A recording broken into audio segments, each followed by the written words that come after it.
नमस्कार, मैं हरि, आप देख रहे हैं डिजिटल न्यूज झारखंड। आइए जानते हैं झारखंड के प्रमुख खबरों के बारे में। इससे पहले से छोटी सी निवेदन की अगर आप चैनल में नए हैं तो चैनल को सब्सक्राइब अवश्य कर लें ताकि झारखंड के हर छोटी बड़ी खबर आप तक पहुंचा सकें। तो चलिए शुरू करते हैं आज की पहली और बड़ी खबर से। गाय खरीदने पर सरकार दे रही है 90% तक सब्सिडी। दरअसल बता दो, देश में आज भी करोड़ों किसान कई तरह की आर्थिक दिक्कतों से परेशान है। इन किसानों को खेती किसानी करते समय कई तरह की परेशानियों का सामना करना पड़ता है।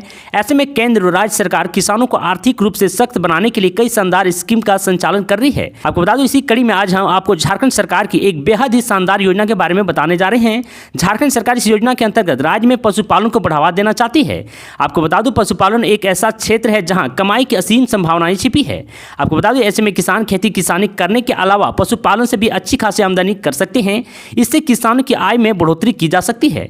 आपको बता दूं, इसी को देखते हुए झारखंड सरकार राज्य में रह रहे किसानों को गाय खरीदने पर 90% तक सब्सिडी ऑफर कर रही है। दरअसल आपको बता दूं, झारखंड सरकार की महत्वाकांक्षी स्कीम पशुधन विकास योजना के बारे में बताने जा रहे हैं। इस स्कीम के अंतर्गत राज्य सरकार पशुपालन के लिए गाय खरीदने पर 90% तक खर्च वहन करेगी। दरअसल बता दूं, झारखंड सरकार इस स्कीम के अंतर्गत राज्य में दूध उत्पादन को बढ़ावा देना चाहती है। इसी वजह से राज्य में दुधारू गाय खरीदने पर 90% तक सब्सिडी दी जा रही है। वहीं आपको यह भी बता दूं, ऐसे में झारखंड में रहने वाले किसानों को गाय खरीदने के लिए महज 10% राशि का भुगतान ही करना होगा, जबकि 90% राशि का भुगतान राज्य सरकार करेगी। वहीं आपको यह भी बता दूं कि अगर आप भी इस स्कीम का लाभ उठाना चाहते हैं तो ऐसे में आपको मुख्यमंत्री पशुधन विकास योजना के आधिकारिक वेबसाइट पर विजिट करना होगा। यहाँ से आप आसानी से स्कीम में आवेदन कर सकते हैं।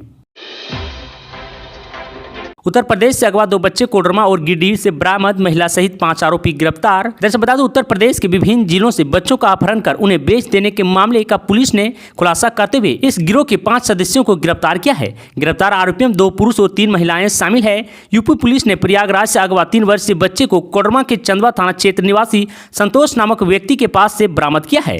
तो मिर्जापुर से अगवा 4 वर्षीय बच्ची को गिरिडीह की सरिया थाना क्षेत्र निवासी सुनीता देवी के पास से बरामद किया है। दरअसल बता दें, इस मामले में गिरफ्तार आरोपियों में चंदवा थाना क्षेत्र के महू गाय निवासी जगवीर वर्णवाल, पिता सहदेव मोदी, तिलिया के ग्लोबल नर्सिंग होम की नर्स अनुराधा देवी, पति योगेंद्र शर्मा, गांधी स्कूल रोड निवासी गुड़िया देवी, पति सकल देव यादव, मंझगांवा निवासी संतोष साव, पिता बिहारी साव और पोकडंडा निवासी संगीता देवी, पति तुलसी राणा शामिल है। सभी गिरफ्तार आरोपियों को यूपी पुलिस शुक्रवार को अपने साथ ले गई। रांची में 3 मुख्यमंत्री की मुलाकात पर बीजेपी का निशाना, दीपक प्रकाश बोले देख रहे हैं मुंगेरी लाल के हसीन सपने। दरअसल बता दूं, झारखंड आई दिल्ली और पंजाब के मुख्यमंत्री के शुक्रवार को सीएम हेमंत सोरेन से मुलाकात पर भारतीय जनता पार्टी ने कटाक्ष लिया है। आपको बता दूं, बीजेपी प्रदेश अध्यक्ष दीपक प्रकाश ने प्रहार करते हुए कहा है कि 3 मुख्यमंत्री संगम में भगवान बिरसा मुंडा की पवित्र भूमि को अपवित्र कर दिया है। कहा कि भ्रष्टाचारी दल एकजुटता की कर रहे हैं काव्याद और मुंगेरी लाल के हसीन सपने देख रहे हैं। आपको बता दूं, सांसद दीपक प्रकाश ने तीखी प्रतिक्रिया व्यक्त करते हुए कहा कि आज प्रधानमंत्री नरेंद्र मोदी के नेतृत्व में देश के भ्रष्टाचार के खिलाफ जीरो टॉलरेंस पर काम हो रही है। देश में भ्रष्टाचार के खिलाफ केंद्रीय जांच एजेंसी की दबिश बढ़ी है, जिसके कारण भ्रष्टाचारी और उनके संरक्षक बेचैन हैं। आपको बता दूं, उन्होंने कहा कि भ्रष्टाचार के खिलाफ आंदोलन करने वालों की पोल खुल गई है। अब पार्टी पर निशाना साधते हुए कहा कि इस सरकार की कथित और करनी में काफी अंतर है। पंजाब के मुख्यमंत्री का चरित्र भी जग जाहिर है। पंजाब में 1.5 वर्षों में ही 2 मंत्री विजय सिंगला और सोजा सिंह को भ्रष्टाचार के आरोप में भाजपा के आंदोलन पर बहिष्कार करना पड़ा है। सावन में रांची से देवघर की विमान सेवा शुरू।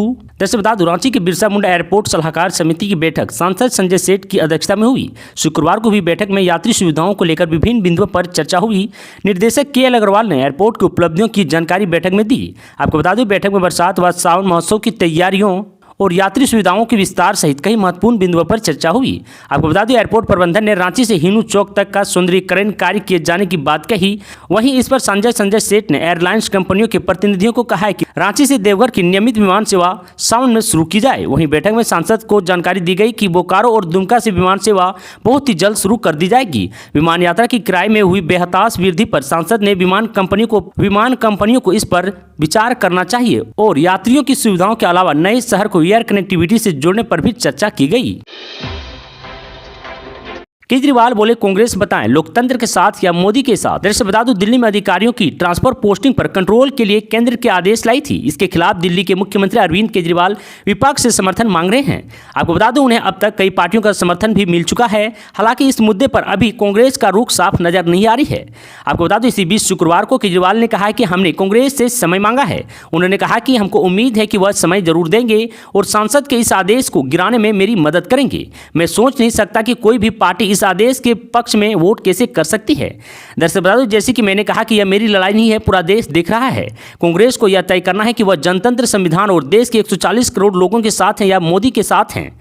आपको बता दूं, केजरीवाल ने यह बातें रांची में झारखंड के मुख्यमंत्री हेमंत सोरेन उनके आवास पर मुलाकात के बाद कही। वे हेमंत से केंद्र के आदेश के खिलाफ समर्थन मांगने पहुंचे थे। वहीं झारखंड सीएम के साथ मिलने के बाद दिल्ली सीएम ने कहा है कि दिल्ली के लोगों को आज झारखंड के लोगों का समर्थन मिला।